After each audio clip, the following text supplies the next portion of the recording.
morning, everyone. Welcome to First Things First. I am Jenna Wolf alongside Nick, Morning. Brandon, and the birthday boy, the K-Man, Kevin Wiles. Happy birthday, buddy. Going to be a fun morning because you are in a good mood. You know what? But Brandon, your Nets. Your Nets, are they ever going to figure this out, buddy? Did Nick setting me up? Don't talk to me about the Nets and the defense. Is it me? Okay, we'll stick with Kevin's It's birthday. getting close, Brandon. It's getting awfully close. All that aside, we got to start in Seattle. All right.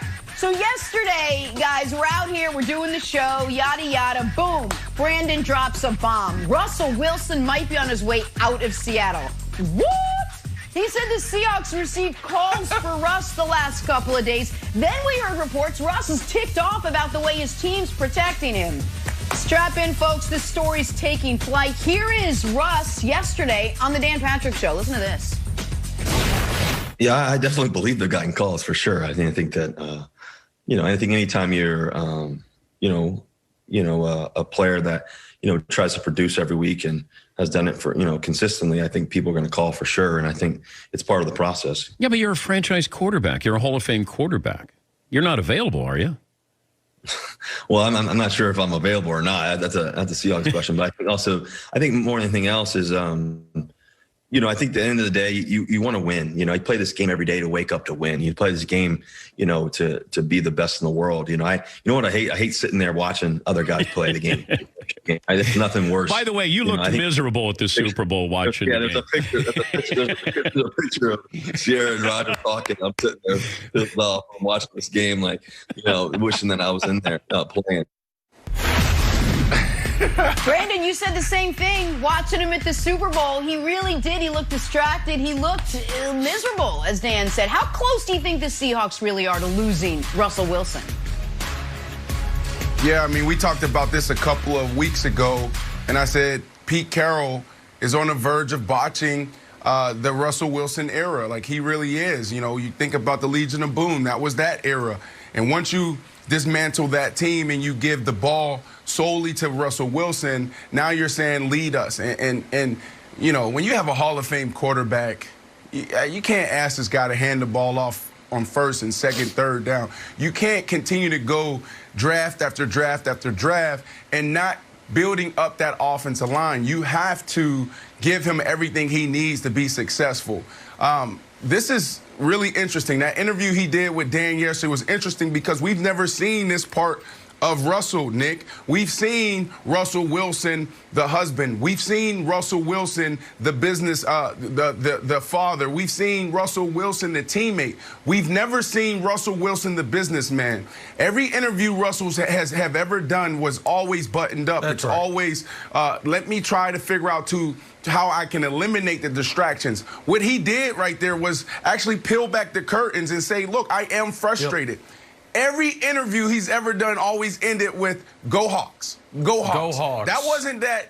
Exactly he didn't do that yesterday, exactly Nick. Right. Nick, that was Russell Wilson telling you, I want to see it at the table, and if business can't be done the right way, then it's time for me to move on. That's what I took from that interview. That is the Go Hawks thing. I was thinking the same thing. He always has been the consummate teammate, consummate pro. Just won the damn Walter Payton Man of the Year award, in addition to being a great player. So in honor of Kevin Wild's birthday, we're going to play his favorite game on or off the air. We're going to play some role play. Because here's the deal. Here is what Russell Wilson, if he was happy, would have said when asked about people calling about Russell Wilson. So people are calling about you, Russ. Well, that's flattering. You always want to be wanted, but, they know what I know, what the Seahawks know. I'm a Seahawk for life. They can, anyone's allowed to call, but I imagine those are very short conversations. And while, I'm not the GM of this team, I can say with full faith and confidence, John Schneider, Pete Carroll are not trading me for anyone. So I'm flattered, but I'm not going anywhere. He could have said that, Wilds. That's right. He chose not to, and to me, that was a very active, clear choice. I totally agree with you. It's what we're not hearing from Seattle. I think Seattle's wasting their time trying to figure out how big of a fire they have on your hands. But here's the thing about fires in real life.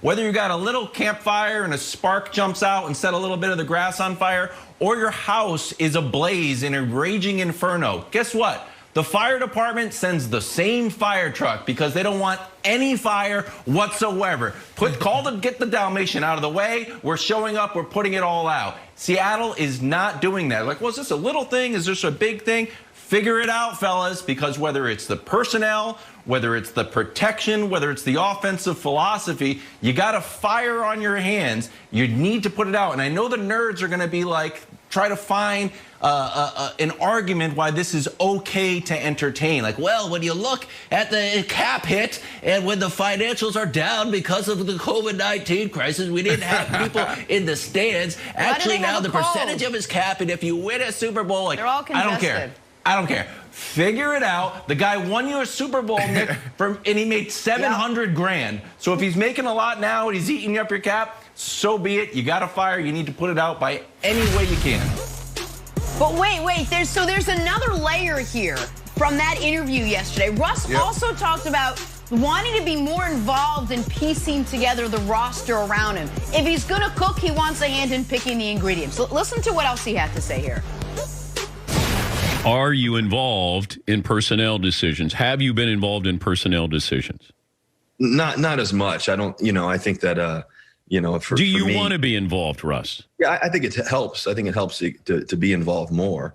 But I think that dialogue should happen more often, in my opinion. All right, so we call Nick our in-house GM for a reason. Nick, I'll throw to you on this one. You think Russell should be involved in Seahawks personnel decisions? Yeah, and it's not because I think he'd be good at it. He might be good, he might be terrible. Guess what? Doesn't matter. Once again, in honor of Kevin Wilde's birthday, for Kevin Wilde's birthday, I was going to get him a very fancy Dyson hairdryer. They're like $500, but they're amazing. But then I heard Wildes doesn't believe in using a hairdryer. But I was like, you know what? For a man who loves his hair, he would appreciate it. Guess what? Russell Wilson loves the offensive line. You know what we should get him for his birthday? John Schneider should call him and say, Russ, I don't even know when Russ's birthday is. Early birthday present. Our second-round pick, it's yours. You don't talk to anybody. You just send us a name day of the draft. Is it your cousin? Is it an offensive lineman from Alabama? Is it a tight end? Do you flip a coin? Right. Do you call Daniel Jeremiah? Whatever you want. Because guess what? Maybe he gets it right. Maybe he gets it wrong. But you know what he gets, Brandon? Happy. We said it yesterday. Yeah. Money, power, respect. And it was not even in regards to Russell Wilson, but they've given him the money, but he's so good, he deserves all three. So you give him the money, now you give him a little power, that shows the respect. And if he wants to be in on the free agent room, no problem. Whatever you want, Russell, because we go as you go. That's the answer. Look, here's the deal. It's like they keep trying to bargain. That's what the Seattle Seahawks do. And that's one of the reasons why they got in this position as far as like being successful year after year after year. But it comes a point where you got to grow up. What is the bargain? You try to go get me, Brandon Marshall. You try to come get me after 13 years. I'm done. I can't really help out Russell Wilson. You go get Greg Olsen. Greg Olsen's done. He can't really help out Russell Wilson. You go get Josh Gordon. I love Josh Gordon, but he has some personal issues, some things that he has to face off the field. So you try to go get those type of guys. And then offensive linemen. Go look at the offensive linemen that they bring in. These are guys that are coming off of injury. These are guys that had Pro Bowl years 3-4 years before, and they feel like they can now get back to being themselves.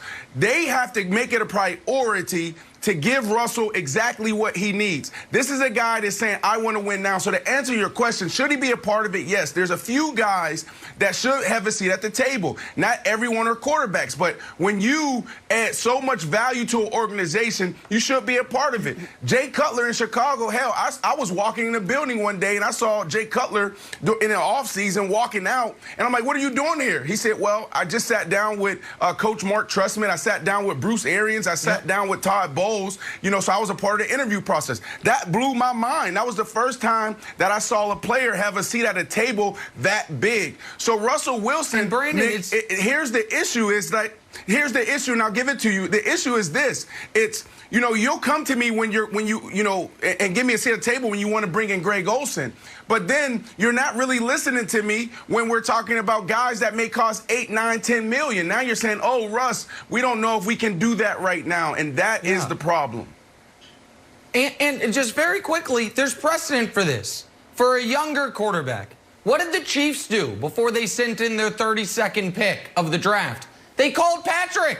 They're like, hey, we're thinking about a running back here. And what did he say? Yep, I'm with you. Clyde Edwards-Helaire. And so, like, he had been in the league 3 years, and they did that. So there is precedent, Jenna, for a team empowered.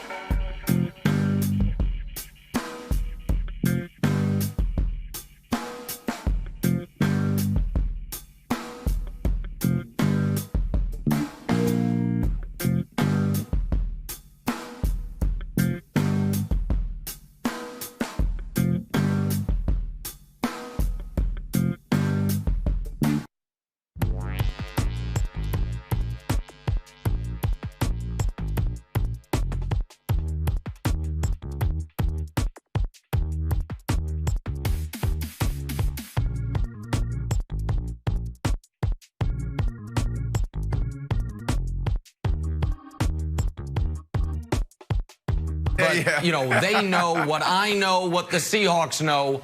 I'm a Seahawk for life. They can, you know, anyone's allowed.